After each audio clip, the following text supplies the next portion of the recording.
It started with a letter, the kind that looks official enough to make your stomach drop before you even open it.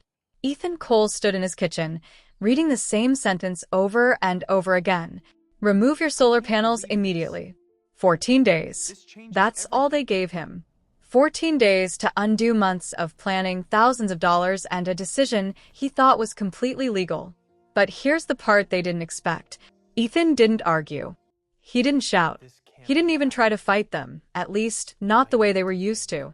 Instead, he picked up a paintbrush. And what he did next didn't just confuse the HOA.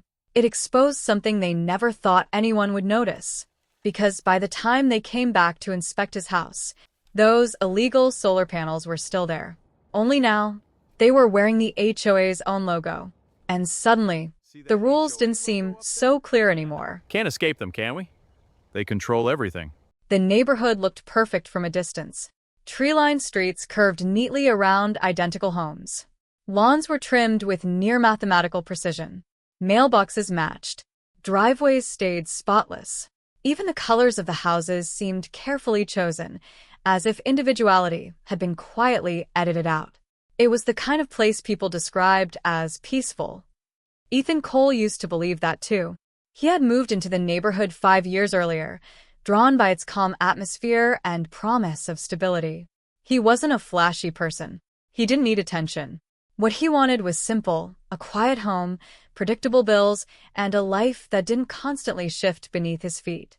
Inside his garage, however, there was one thing that didn't quite match the neighborhood's uniformity. A stack of neatly arranged solar equipment boxes. For Ethan, the decision hadn't been impulsive. It had taken months, research, budgeting, late nights comparing energy reports and long-term costs.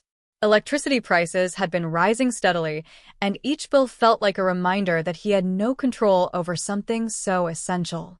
But it wasn't just about money. It was about something deeper, something older. A promise. His father had always believed in self-reliance. If you can produce what you need, he used to say, no one gets to decide your limits. That idea stayed with Ethan. So, when the final panel was installed on his roof, clean, symmetrical, almost elegant in its placement, he didn't feel rebellious. He felt relieved. For the first time in years, he felt ahead of something instead of behind it. For exactly 11 days, everything was quiet. Then the letter arrived. It was placed carefully in his mailbox. White envelope. Official seal. He almost ignored it. Inside, the language was formal, precise, and cold. Notice of violation. Ethan read it once. Then again. The words didn't change. His solar panels were deemed visually non-compliant with community aesthetic standards.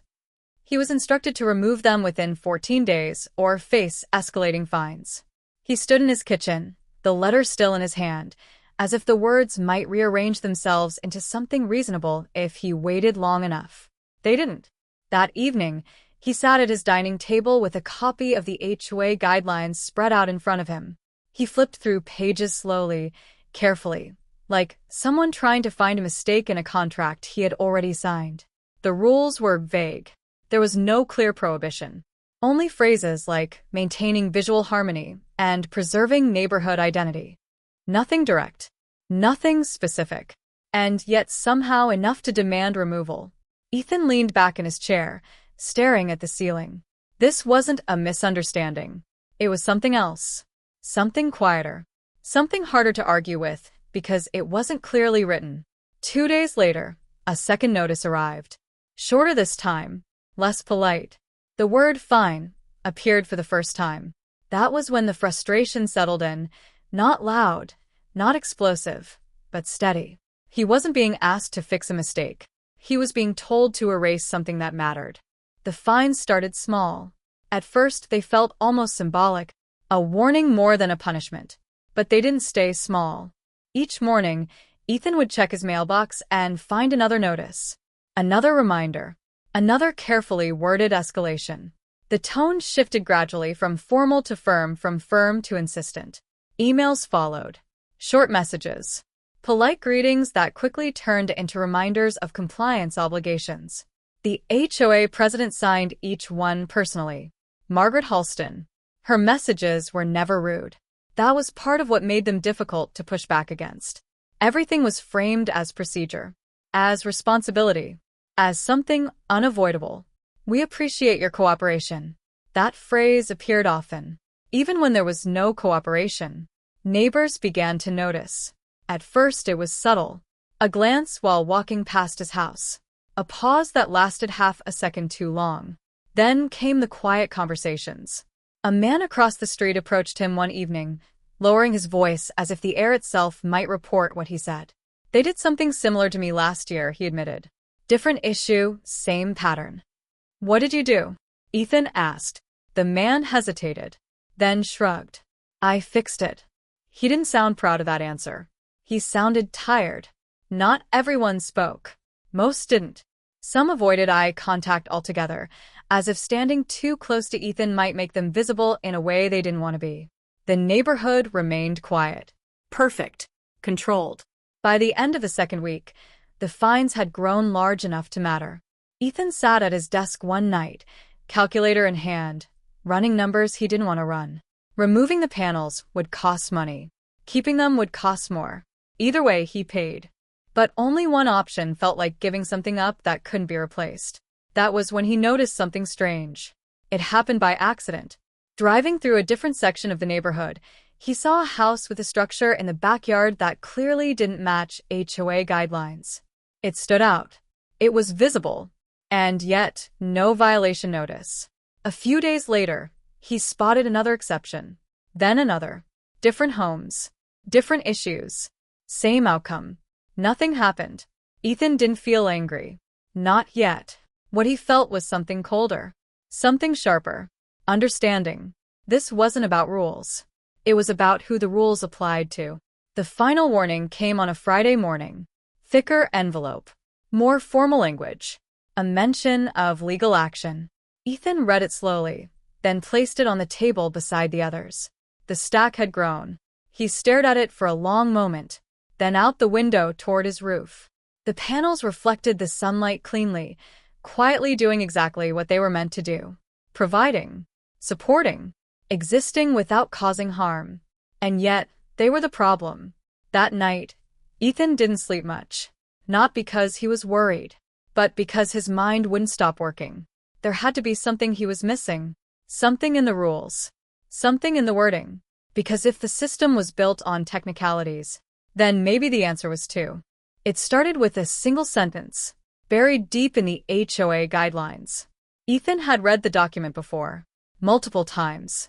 But this time, he wasn't reading it like a homeowner. He was reading it like someone looking for a gap. A phrase stood out. Exterior modifications must align with the established visual identity of the community. He read it again, then again, slowly, carefully. Not what it restricted, but what it required. Alignment, identity, consistency. Ethan leaned back in his chair, something shifting quietly in his thoughts. The panels weren't the issue. Their appearance was.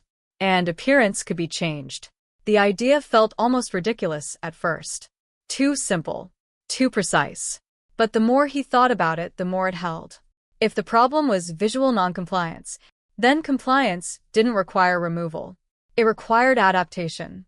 The next day, Ethan began working. Not impulsively. Not carelessly. Deliberately. He studied the HOA branding, colors, shapes, proportions. The logo that appeared on every official document. Every sign at the neighborhood entrance. Clean lines. Recognizable. Consistent. The first night, he climbed onto the roof. The neighborhood was quiet. Streetlights cast a soft glow across identical houses. No one was watching. Or, at least, no one was obvious about it. The work took time. Precision mattered. This wasn't an act of defiance. It was an act of interpretation. Each panel became part of a larger image. Measured. Aligned. Carefully executed. By the third evening, it was complete. From the street, the panels no longer looked like foreign objects interrupting the roofline. They looked intentional, integrated, almost approved. The reaction came quickly. A woman walking her dog stopped in front of Ethan's house, tilting her head slightly as she tried to process what she was seeing. A neighbor slowed his car just enough to take a longer look. No one said anything at first, but the silence felt different. When the HOA inspector arrived 2 days later, he stood in the driveway longer than expected. He looked up, then down at his clipboard, then up again. There was a pause. Not long, but noticeable. For the first time since the notices began, the rules didn't seem as clear. The meeting was scheduled for the following week. Formal, structured, unavoidable. Ethan arrived early. The room was already partially filled. A few neighbors sat quietly, their presence somewhere between curiosity and caution. At the front sat the HOA board, composed, prepared, confident.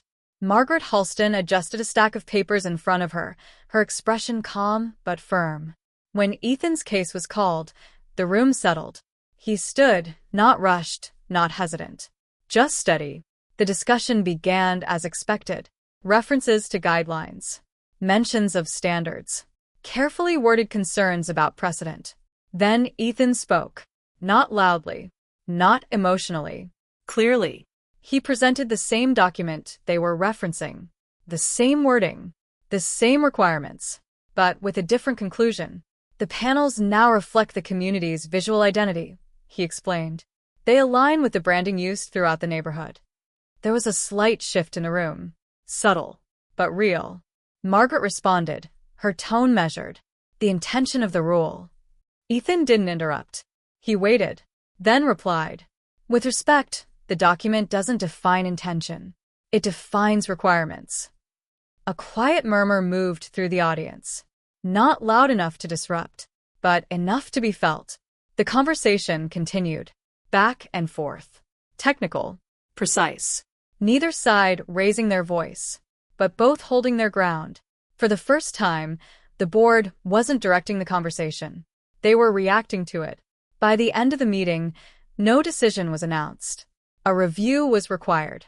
More time needed, but something had already changed. Not on paper, but in perception. As Ethan left the room, he noticed something he hadn't seen before. People weren't avoiding eye contact. They were watching, thinking. The decision came quietly. No announcement. No meeting. Just a letter. Shorter than the others. Simpler. After review, the board had determined that the installation would remain pending future guideline clarification. The fines were reduced, then removed. No apology. None was expected. Life in the neighborhood returned to normal, at least on the surface. But small things began to shift. A homeowner down the street installed a modification that might not have been attempted before. Another questioned a notice instead of immediately complying. Conversations started happening. Quietly, carefully, but more openly than before. Ethan didn't become a symbol. He didn't try to. He went back to his routine. Work. Home. Quiet evenings. But the panels remained. And so did the logo. On certain evenings, as the sun lowered behind the houses, light reflected across the surface of the panels in a way that made them impossible to ignore. Not disruptive. Not out of place. Just present. A reminder. Not of defiance, but of something simpler. That sometimes, you don't have to break the rules to change the outcome. You just have to understand them better than the people enforcing them. He didn't fight the system. He showed everyone how it really worked.